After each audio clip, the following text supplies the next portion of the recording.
పిఠాపురంలోనే పవన్ కళ్యాణ్ పాగా వేయబోతున్నారా? అయితే కాపు సెగ ఎంతవరకు పవన్కి తగులుతుంది అనేది, అంటే కాపు సెగ అంటే ఒక రకంగా ముగ్గురు కూడా ఒకవేళ వర్మ ఇండిపెండెంట్గా బరిలోకి దిగిన, లేదు కాంప్రమైజ్ అయిపోయారు, వర్మకి ఏదో ఎమ్మెల్సీ ఇస్తానన్నారు చంద్రబాబు నాయుడు గారు, ఆయనకి బరిలోకి దిగరు అనేది ఒక ప్రచారం. కానీ వర్మ వర్గీయులు మాత్రం ఎట్టి పరిస్థితుల్లో ఆయనకే సీట్ ఇవ్వాలి, ఖచ్చితంగా ఆయన బరిలోకి దింపాలి అని చెప్పి ఆల్రెడీ చంద్రబాబు నాయుడు గారితో మాట్లాడారు. అంటే ఏ క్షణంలో ఏం జరుగుద్దో తెలియదు. చివరి నిమిషంలో ఒకవేళ ఇటువంటి అనూహ్యమైన మార్పులు ఏమైనా తెర మీదకి రావచ్చు.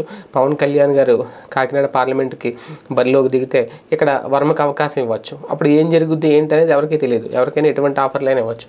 సో ఇటువంటి నేపథ్యంలో ఇప్పుడు కాపు సామాజిక వర్గం ఎవరి వైపు ఉంది అనేది పిఠాపురంలోనే పాగా వేసి ఎట్టి పరిస్థితుల్లో అక్కడే పూర్తిగా ప్రచారంలో పాల్గొని ఎన్నికలు అయ్యే వరకు పిఠాపురం ప్రజల్లోనే ఉండాలి అని చెప్పి డిసైడ్ అయ్యారు పవన్ కళ్యాణ్ గారు.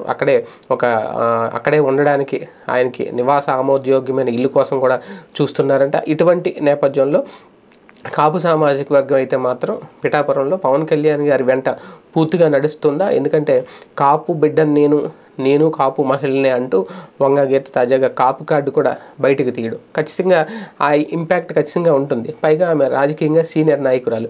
ఇంకా పూర్తి స్థాయి రాజకీయ నాయకుల్లా పవన్ కళ్యాణ్ని చూస్తున్నారా లేదా అనేది ఇప్పుడు ఒక అతిపెద్ద పరీక్ష. ఆయన గెలిస్తే ఓకే, లేదు మళ్ళీ ఓటమి పాలైతే కనుక ఇంకా ఆయన్ని ఓన్ చేసుకోలేదు రాజకీయ నాయకుడిగా, ఒక సినిమా స్టార్ లాగా హీరోలా మాత్రమే ఓన్ చేసుకున్నారు అని చూడాలి. మరి ఈ కాపు సెగ ఎవరికి కలిసి వస్తుంది, ఎవరికి నష్టం తెచ్చిపెడుతుంది చూద్దాం.